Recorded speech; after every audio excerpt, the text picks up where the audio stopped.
Bonjour, Bonjour.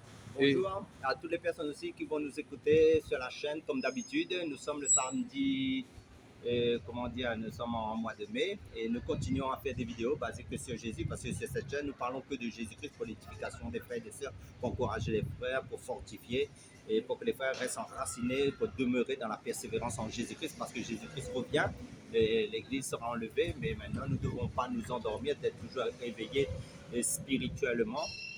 Et nous allons toujours parler sur notre Seigneur des Seigneurs, le Roi des Rois, notre Seigneur Jésus-Christ.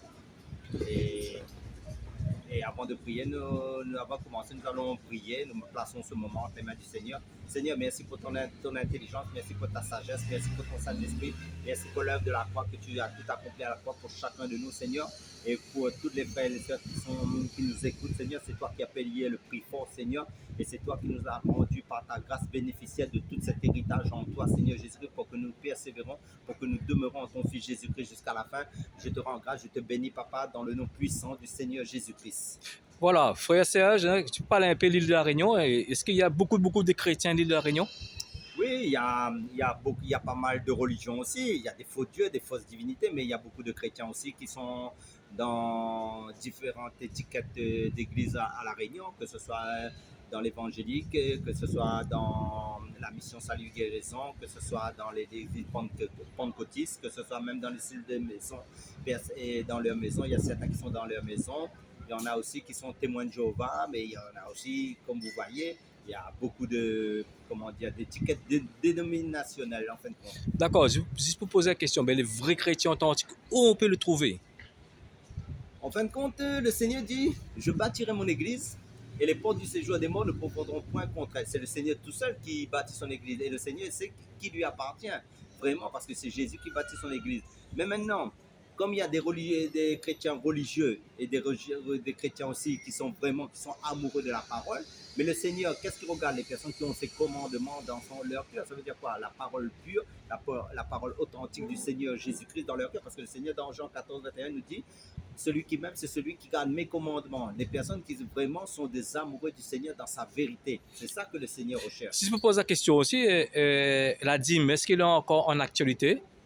La dîme, parce ça que c'est un sujet qui fâche beaucoup oui, d'accord. d'hommes de Dieu. Oui. Parce que beaucoup, en fin de compte, j'espère que les seigneurs vont les éclairer par son esprit, parce que, en fait, la dîme n'est plus d'actualité. C'est ça qu'il faut comprendre. Parce que, en fin de compte, dans l'Ancienne Alliance, il y avait 4 sortes de dîmes. Dans le livre de, dans l'Ancienne Alliance, ça veut dire la première personne, je pense, qui a payé la dîme, c'était Abraham. Oui. Et il a donné cette dîme une fois, mais il n'est pas dit qu'il a réitéré, recommencé à donner cette dîme-là. La dîme, c'était la dîme de butin, il pense, hein? Et oui, mais si c'est de la guerre. Oui, il a donné 10%, un dixième. Mais après, dans le livre de la loi, Dieu a donné à Moïse la dîme. Et il y avait 4 sortes de dîmes. Il y avait la dîme de la dîme que les sacrificateurs recevaient de la part des Lévites, en fin de compte. Il y avait la première dîme qui était pour la personne, pour elle-même. Tous les ans, ça se faisait. Et tous les 3 ans, c'était la dîme qui était pour les Lévites qui, en fin de compte, ils n'avaient pas aucune ressource. Donc, Dieu pensait à ces personnes aussi, aux tribus de Lévite. Et en fin de compte, il y avait la dîme aussi, la 3e sorte de dîme qui était pour les pauvres, les orphelins, les veuves, que Dieu, tous les 3 ans, on faisait cette dîme-là. Et après, il y avait la 4e dîme, c'était la dîme de la dîme, ce que les Lévites payaient aux sacrificateurs qui travaillaient dans le temple, qui officiaient dans le temple physique. Parce que j'ai rencontré un frère là, il me dit que voilà, son pasteur, il fait payer la dîme pour être béni. Qu'est-ce que tu penses de ça? Non, en fin de compte, nous sommes déjà bénis de toute bénédiction spirituelle dans les lieux célestes en Christ. Parce que depuis l'œuvre de la croix, les cieux Jésus a ouvert l'accès à toutes les bénédictions du Seigneur, parce que par l'œuvre de la croix, Jésus a tout accompli. Donc, la dîme n'est plus d'actualité, c'est plutôt les offrandes, comme dans le livre de Corinthiens nous parle de donner sans tristesse ni contrainte. Ça veut dire que chacun est libre de donner, mais seulement avant de donner, il faut aller consulter le Seigneur, parce que ce qu'il faut comprendre aussi, si des personnes ont des loyers à payer, il y a des impôts, parce que le Seigneur dit que celui qui ne prend pas soin de sa famille est pire qu'un païen. Ça veut dire qu'en fin de compte, il faut s'occuper d'abord des siens, de sa famille, avant de donner dans le. Mais maintenant, dans l'ancienne alliance, c'était que les sacrificateurs qui recevaient la dîme dans le temps. Mais maintenant, sous la nouvelle alliance en Christ, nous sommes tous des sacrificateurs. À qui vous payez la dîme en fait? À votre pasteur? Oui, Non. voilà, parce qu'en fait. Lui aussi, il est, oui. comment dire, sacrificateur. Oui, parce qu'en fait, la dîme sur l'Ancien Testament, l'Ancienne Alliance, c'était le fruit de la terre, les bétails et tout, hein. C'est pas des billets des banques, hein. Non, non. Mais en fin de compte, c'était, comment dire, selon, comme tu dis, les fruits de la terre. Et en fin de compte, ils pouvaient convertir ça, leur argent, pour se manger, se réjouir devant le Seigneur dans le temple. Mais maintenant, la dîme, en fin de compte, hein, sous la nouvelle alliance, ce n'est plus, comment dire, c'est plus d'actualité, c'est fini. Mais maintenant, ce qu'il faut comprendre, sous l'ancienne alliance, on donnait un dixième, un 10%. Mais sous la nouvelle alliance, vous savez quelque chose? Jésus, en mourant sur la croix, il a donné 100% de sa personne. Il a donné tout. Mais nous, notre vie, nous sommes le temple du Saint-Esprit. Tout ce qui est à nous appartient au Seigneur. Donc, ça veut dire quoi? Avant de donner ton offrande, par exemple, dans ton assemblée, là où vous êtes, pliez le genou pour demander au Seigneur la quantité qu'il faut donner. Il y a des frères qui disent, bon, voilà, comment un pasteur peut être payé s'il n'y a pas de la dîme? Qu'est-ce que tu penses, mon frère Serge? En fait, dans la nouvelle alliance, il faut savoir aussi les dons que le pasteur a reçus, que ce soit pour enseigner, que ce soit pour être dans le service. Ça veut dire que si il sert dans son ministère, ça veut dire que c'est une vocation, c'est pas un métier en fin de compte, c'est par amour qu'on fait pour le Seigneur. Parce que en fin de compte, l'œuvre de Dieu se fait par amour, c'est pas un truc payant, parce que quand les disciples, par exemple, allaient évangéliser, le Seigneur a dit, là où vous entrerez, tout ce qu'on vous donnera à manger, à boire, c'était pas les billets de banque, c'était le manger, le boire. Donc, ça veut dire quoi? Si le Seigneur aussi t'a appelé un serviteur de Dieu à travailler à plein temps je parle là c'est pas à temps partiel, une fois tous les dimanches on prêche, mais en fin de compte, cette personne Dieu va toucher le cœur des personnes pour lui donner. Mais maintenant, c'est pas un métier, c'est une vocation. C'est ça, parce que l'apôtre Paul faisait des temps, lui. Moi, je dis que les serviteurs de Dieu, si c'est pas à plein temps, ils doivent chercher un métier et travailler en tant que, comme tous les gens. Donc, c'est du vol alors, hein? Parce que, oui, parce qu'en fin de compte, comme les personnes. On pose un zoug à ces personnes. Un zoug sur le dos des chrétiens, alors que Christ nous a affranchis pour la liberté. Donc, nous sommes plus sous le joug de l'homme, nous sommes sous le joug de Christ. Pour rajouter, parce que dans Éphésiens 1, 3, il dit ça, béni soit Dieu notre Père Jésus-Christ qui nous a bénis de toutes sortes de bénédictions spirituelles dans le céleste en Christ. Je veux dire, la bénédiction dans l'Ancien Testament, Ancienne Alliance, c'est pas la même bénédiction que Jésus nous propose. La nouvelle alliance, c'est la bénédiction, c'est l'amour, la joie, la paix, la patience, douceur, maîtrise des soins, c'est le fruit de l'esprit. C'est pas les billets des banques. Même si nous avons des billets des banques, mais c'est pas la bénédiction, hein, parce que en fait, quand je vois, et si nous sommes bénis en billets des banques, mais les personnes qui ne croient pas en Dieu, ils sont riches aussi, hein. Ah, oui. Hein. Maintenant, posez-vous la question, une personne qui n'a pas Jésus dans sa vie, est-ce qu'il a la vie éternelle? Non, parce qu'il dit celui qui n'a pas le Fils de Dieu n'a pas la vie. Là, il parle de la vie éternelle. Ça veut dire le plus grand cadeau qu'on nous a reçu de Dieu, la plus grande bénédiction, c'est d'être avec le Seigneur pour la vie éternelle, pour toujours. Mais maintenant, quelqu'un, par exemple, il sert, parce que beaucoup, à la fin, vont dire, Seigneur, nous avons prophétisé, nous avons chassé les démons, nous avons fait ton œuvre. Mais le Seigneur va dire, retirez-vous de moi, vous qui commettez l'iniquité. Il y a des personnes qui dépouillent le peuple de Dieu, qui s'engraissent sur le dos et des enfants de Dieu qui sont mal enseignés. Oh, frère, c'est aussi, hein, veut dire comme ça, si l'Ancien Testament était lévique, hein, était...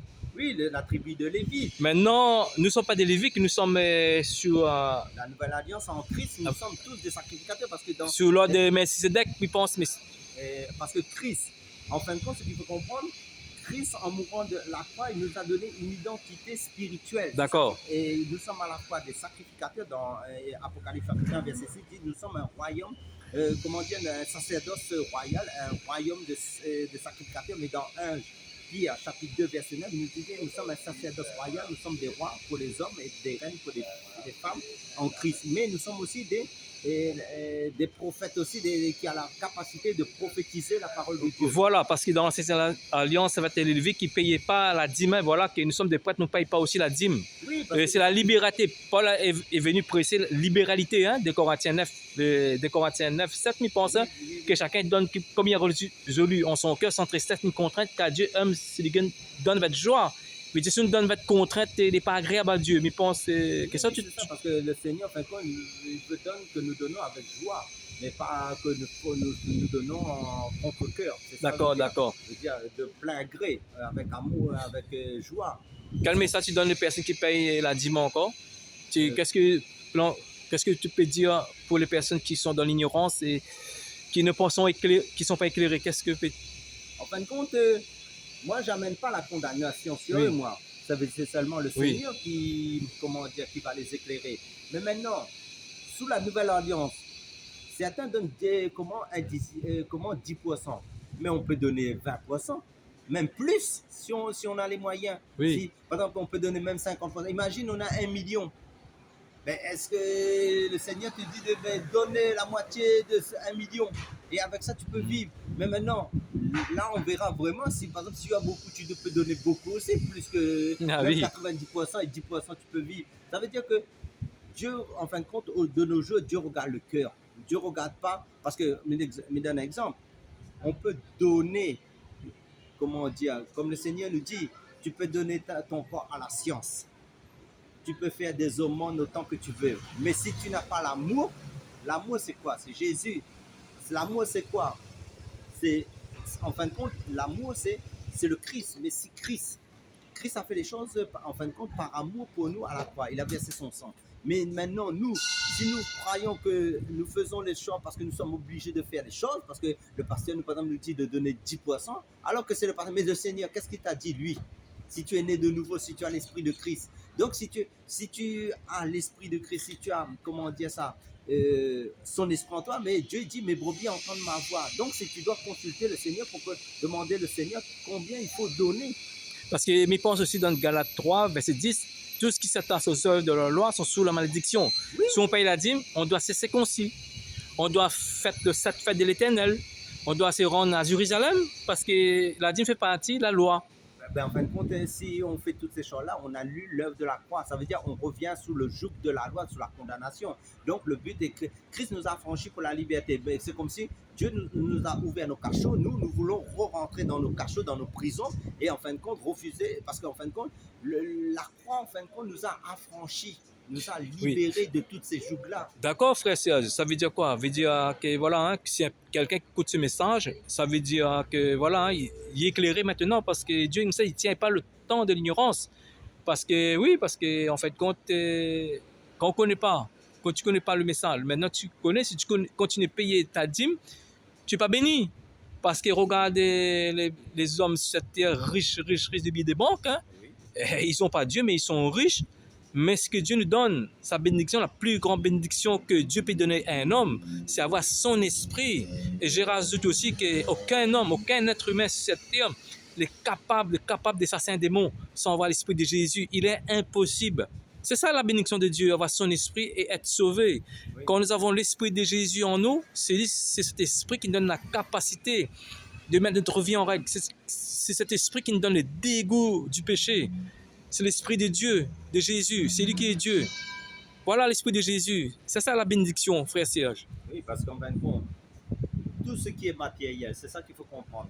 Les choses spirituelles n'est pas les choses matérielles. Les billets de banque, l'argent, c'est le matériel parce que le Seigneur dit, la rouille, l'argent va se rouiller.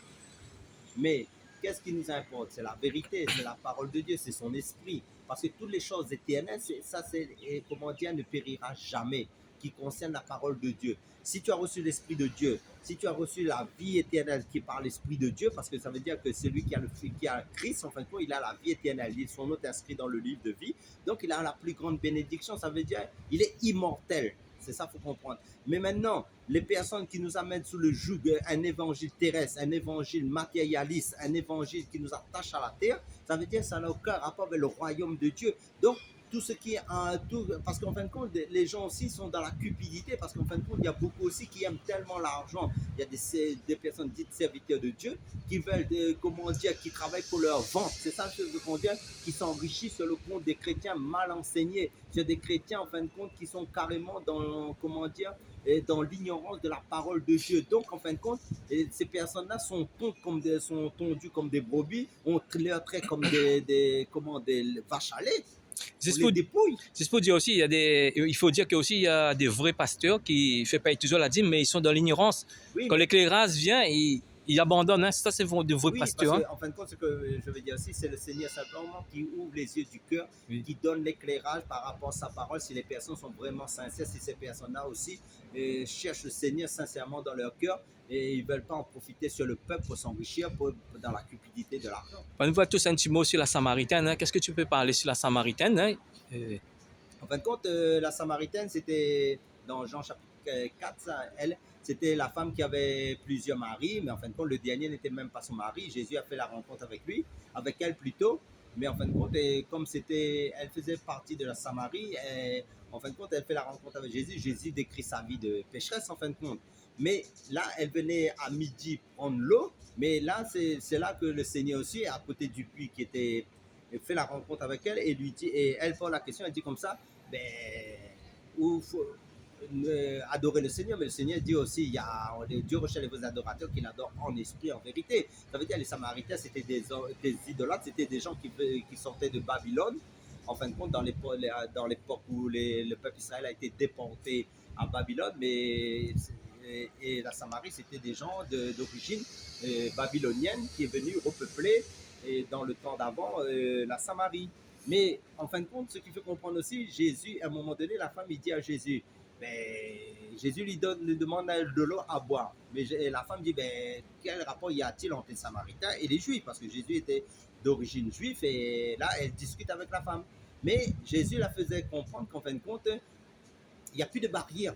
En fin de compte, Jésus est venu casser toutes les barrières que l'homme a mises sur cette terre. Ça veut dire le racisme, et le fait parce que vous savez que dans l'Ancienne Alliance, Dieu avait préconisé qu'en fin de compte, le peuple juif ne devait pas se mélanger avec les peuples païens, tout ce qui n'adorait pas l'Éternel, qui n'était pas du camp des Juifs. Mais là, Jésus a renversé tout cela. Ça veut dire par l'œuvre de la croix, nous savons que Jésus a effacé l'acte dont les ordonnances nous condamnaient, qui subsistait contre nous et qu'il a détruit en le clouant à la croix. On veut dire toutes les barrières culturelles et religieuses. Parce que, oui, d'accord. Parce qu'en fait, la femme samaritaine, parce que dans la culture juive, un rabbin, il ne parle pas en public comme ça une femme ne parle pas avec un rabbin en public. Oui. Mais là il est venu pour renverser aussi cette barrière culturelle et religieuse, il pense. Hein? Ouais, voilà. En fin de compte, même quand vous vous rappelez dans les Actes des Apôtres, quand l'apôtre Pierre était sur le toit en train de prier, à un moment donné, il y avait une nappe qui est descendue. Et là, en fin de compte, Dieu lui dit de manger les animaux qui se trouvaient sur la nappe. Mais Pierre dit, Seigneur, il n'y a rien de souillé qui est rentré dans ma bouche. Le Seigneur dit, mange. Ce que Dieu regarde comme pur, ne le regarde pas comme impur. D'accord. Mais en fin de compte, c'était le peuple païen qui représente tous ces animaux-là. D'accord. Mais en fin de compte, là, Pierre devrait aller chez Corneille. Et vous vous rappelez, quand il est rentré chez Corneille, il a prêché l'évangile et la famille de Corneille a été baptisée et a reçu l'Esprit de Dieu. Mais maintenant, a été baptisé du Saint-Esprit. Mais maintenant, après les Juifs faisaient des repas, ils disaient, Pierre est rentré chez un païen. Mais non, le Seigneur, maintenant, il ne considère plus les choses comme dans le temps de la loi. Ça veut dire que maintenant, Dieu, par l'œuvre de la croix de Christ, en fin de compte, là, il a renversé toutes les règles de la loi. Ça veut dire la loi sociale, la loi cérémonielle. Je peux poser la question, quand elle a dit tu as 5 maris, en fin de compte, tu penses que cette femme a été divorcée 5 fois, ou les maris sont morts, soit le mari les frappait, soit le mari les trompait. Hein? Oui. A dit le 5e n'est pas ton mari. Il veut dire soit cette femme était en concubinage, soit cette femme était en adultère, il pense. Hein? Et après, ensuite, il dit maintenant, Jésus, Seigneur, je vois que tu es prophète. Quoi? Je sais que tu es prophète. Là, il vient, et là, en fin de compte, il sent des divergences, il sent des conversations. Hein? Et là, il mène Jésus dans un débat. Il dit Jésus, voilà, et nos pères ont adoré sur cette montagne, il veut vous dire adorer à Jérusalem. Là, il fait un débat avec Jésus. Là, la Samaritaine dit quel est le meilleur adorateur, les Juifs Ou les Samaries, ouais, on voit les gens qui font des divergences, on voit tout de suite, hein, parce qu'il y a des gens que tu vas parler la parole de Dieu et dire, oh, ah ben où tu habites toi? Et il y a des, oui frère, ça, il y a des gens qui font des divergences quand on parle de Dieu, hein, parce que toi tu es souvent sur la route, d'accord? Comme la Samaritaine, il fait divergence. Quand tu parles de Jésus, les gens vont faire divergence, voilà, hein, qu'est-ce que tu Oui, penses? parce que, en fin de compte, la femme samaritaine dit nous adorons sur les montagnes, mais maintenant, Jésus dit il n'y a plus d'endroit où adorer Dieu, parce que Dieu nous dit quand deux ou trois sont réunis en son nom, ben, il est là. Ça veut dire quoi? Comme de nos jours, il y a certains qui vont vous dire où est votre église? Voilà, C'est la même justement. chose, en fin de compte. Fait divergence là. Mais là, en fin de compte, on fait des sectes en fin de compte. Ça veut dire qu'il y a un endroit qui est mieux que l'autre. Par exemple, certains vont dire ah, il faut venir à la mission, il faut Oui. venir chez Témoin de Jéhovah, il faut venir catholique. Mais maintenant, Jésus, dans sa parole, dans sa vérité. Mais maintenant, le truc, c'est quoi? C'est que Dieu recherche les vrais adorateurs qui l'adorent en esprit, en vérité. Mais ce qu'il faut comprendre aussi, la femme, elle cherchait Dieu. Mais le truc, c'est quoi? À travers les hommes qu'elle était avec, elle cherchait Dieu. Mais maintenant, en croyant avoir l'amour des hommes, elle était déçue. Mais maintenant, en rencontrant Jésus, l'homme par excellence, l'homme parfait, mais elle est venue et dire voici, parce que Jésus a décrit sa vie de pécheresse aussi. Mais maintenant, Jésus aussi l'a révélé. Mais le Christ, elle a demandé aussi, mais le Christ va venir. Mais Jésus dit moi, tout est pas, je le suis. Donc ça veut dire qu'elle a fait la rencontre avec le Messie. Donc elle est partie dans son village, dans la Samarie, évangéliser aux habitants, mais les habitants, en fin de compte, ont cru. Parce que pourquoi? Parce que jamais, en fin de compte, elle a déposé sa cruche en premier lieu. La cruche veut dire le monde, la religion, toutes ces choses, toutes ces conceptions humaines. Mais là, elle n'avait plus honte de parler aux gens maintenant, parce qu'elle se mettait à part. Mais maintenant, elle est partie annoncer l'évangile de Christ. Mais quand les gens sont venus vers Jésus maintenant, les gens ont dit même, elle a dit, ce n'est plus à cause de toi, femme. Ça veut dire à la femme, ça veut dire que mais maintenant, de ton évangélisation, mais c'est maintenant parce que nous l'avons vu par nous-mêmes. Ça veut dire quoi?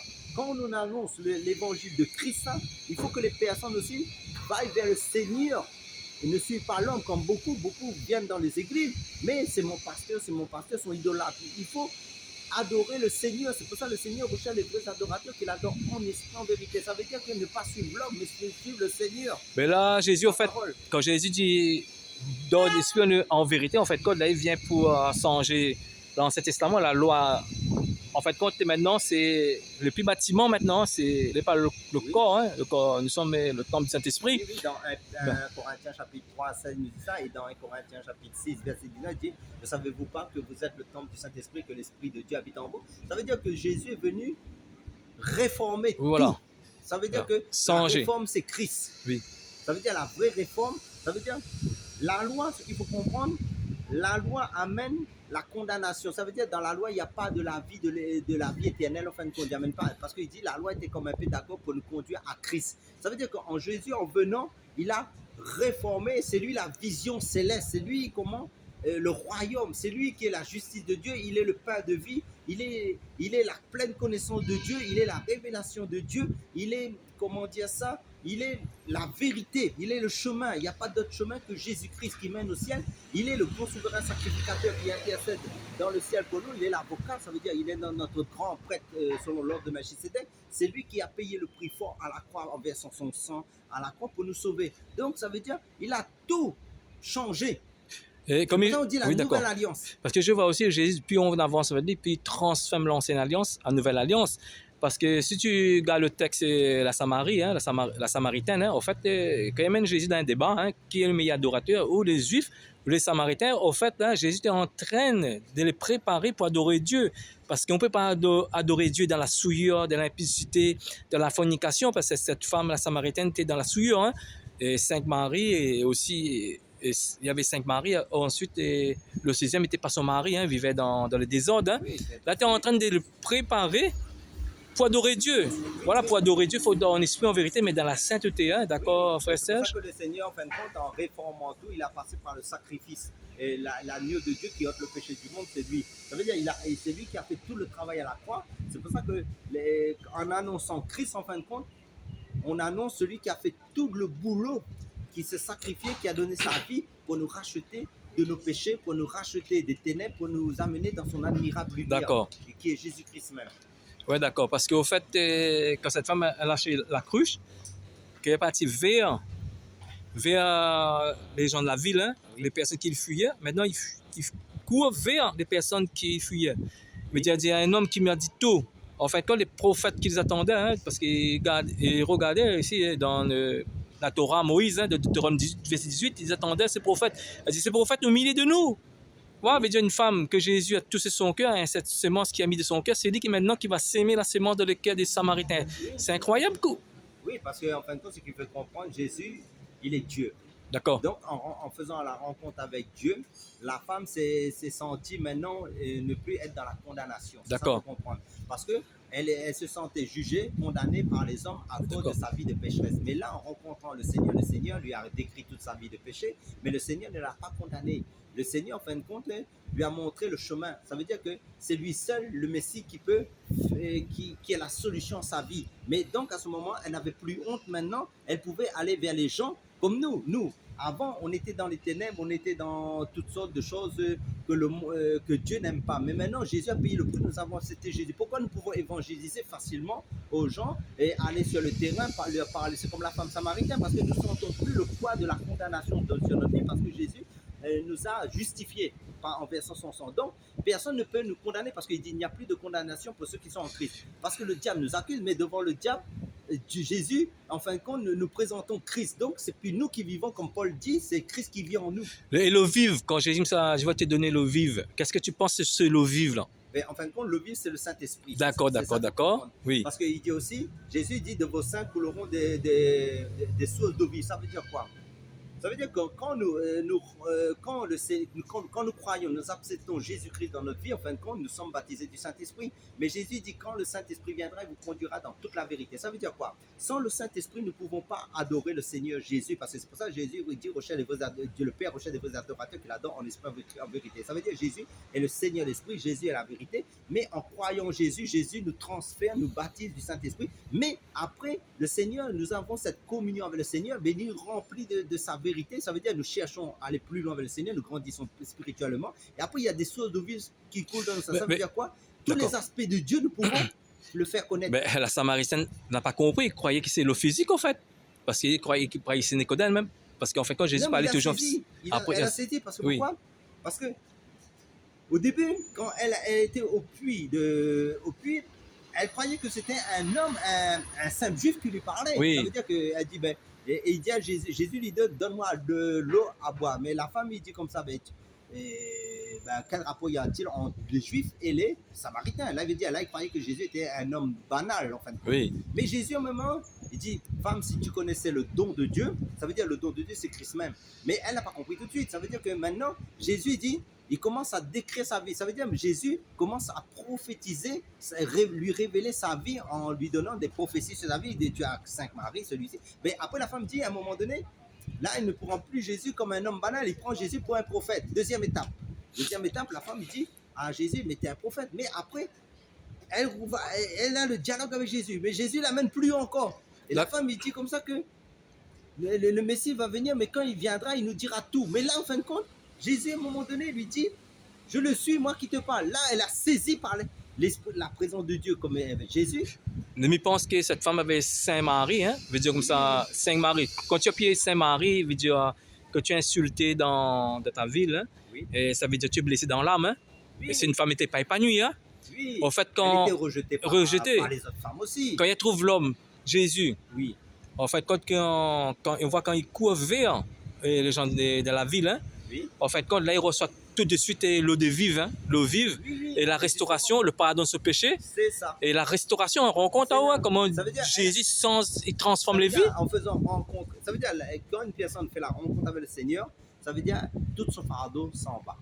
Ça veut dire le fardeau du péché, le fardeau de la condamnation des hommes et tout ce que, en fin de compte, là on l'écrasait durant toute sa vie par cause de sa réputation elle n'avait plus d'identité. Là, elle a retrouvé son identité de femme, de fille de Dieu et elle n'avait plus maintenant peur d'aller parler de son Dieu.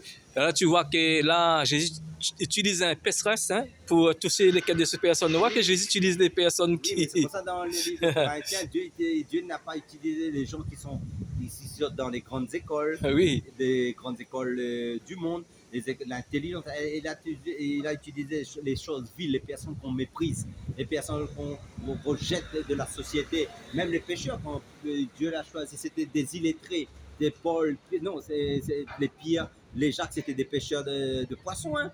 Mais maintenant, c'était, mais comment dire, des personnes comment dire, qui n'étaient pas dans l'université, dans des grandes écoles théologiques. C'était des gens, des pécheurs. Mais la femme, même Dieu a utilisé un coq pour parler avec Pierre, même un ânesse pour parler à Balaam dans l'ancienne alliance. parce que Dieu choisit qui il veut.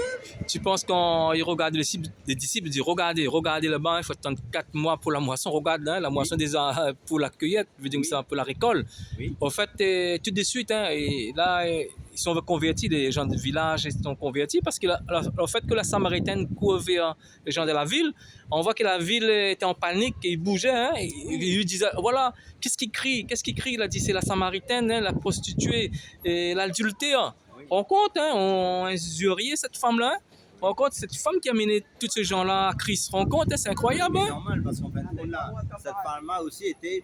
Comment on ne parlait pas avec ces personnes-là? Imagine, c'était quelque chose de surnaturel parce que c'est une personne, en fin de compte, des personnes n'avaient aucun rapport avec elle parce qu'elle était connue de tout son village. Hein. C'est comme si quelqu'un qui est rejeté, un SDF qui est dans le chemin à un moment donné et il change de vie comme quelqu'un. C'est pour ça que quand quelqu'un se rencontre le Seigneur, que s'il est alcoolique ou s'il était dans la drogue, s'il était dans la bagarre, quand il change, mais il commence à parler de Jésus, mais les gens ils le trouvent bizarre, comment il a pu changer.